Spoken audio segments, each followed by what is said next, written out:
Beberapa tahun pasca kemerdekaan dan revolusi fisik, sepak bola Indonesia sudah langsung mampu mendapatkan perhatian di dunia internasional. Hal itu dimulai ketika Presiden Soekarno turun tangan mendatangkan pelatih asal Yugoslavia, Tony Pugacnik, untuk membesuk timnas Indonesia pada tahun 1954. Di tangan Pugacnik inilah kemudian timnas Indonesia bisa dibangunnya hingga masuk semifinal Asian Games 1954, lolos hingga perempat final Olimpiade Melbourne 1956, dan meraih medali perunggu Asian Games tahun 1958. Dengan prestasi ini membuat timnas Indonesia dijuluki Macan Asia. Presiden Soekarno pun semakin berambisi memberikan target juara buat anak asuh Tony Pugacnik, khususnya ketika Jakarta dipilih menjadi tuan rumah Asian Games 1962. Dengan pesan medali emas harga mati dari Soekarno, persiapan serius pun dilakukan Tony Pugacnik, mulai dari mencari pemain-pemain berkualitas hingga ke daerah, hingga kemudian membawa timnas Indonesia melakoni uji coba keliling Eropa Timur menghadapi timnas Yugoslavia, Uni Soviet Junior, hingga klub-klub Jerman Timur pada tahun 1960.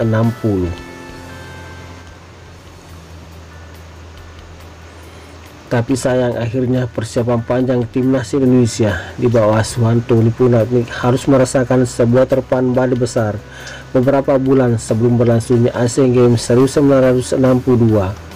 Saat itu timnas Indonesia diterpa badai pengaturan skor yang kelak disebut sebagai skandal Senayan.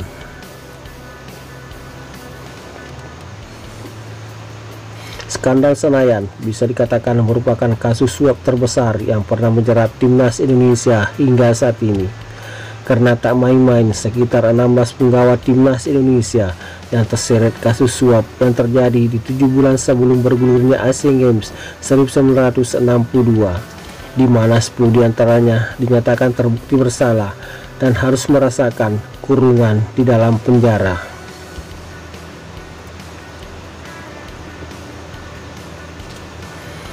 Terungkapnya kasus suap skandal Senayan sendiri tak lepas dari sosok Mauli Selan, mantan penjaga gawang timnas.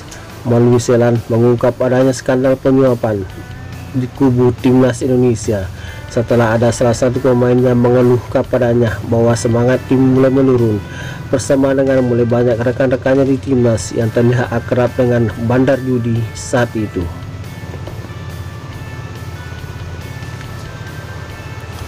Dan semakin jelas ketika beberapa hari kemudian PSSI mengeluarkan surat larangan menjalani kegiatan olahraga kepada 10 pemain timnas Indonesia, mulai dari Kapten Tim Rukma Sujana, Ilyas Hadade, Pice Timisila, Omo Suratmo, Sunarto, Wowo Sunario dari Persib Bandung, John Simon, Manan Rasid Dahlan dari PC Makassar, dan Anjik Ali Nurdin dari Persebaya Surabaya.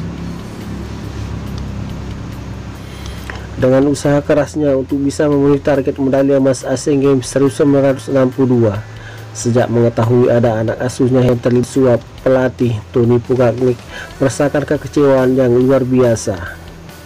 Di pertandingan melawan Yugoslavia Selection yang berakhir dengan skor 2-3 misalnya, 10 pemain timnas Indonesia terbukti mendapatkan suap masing-masing 25.000, atau jika dikalkulasikan saat ini bisa mencapai puluhan juta rupiah.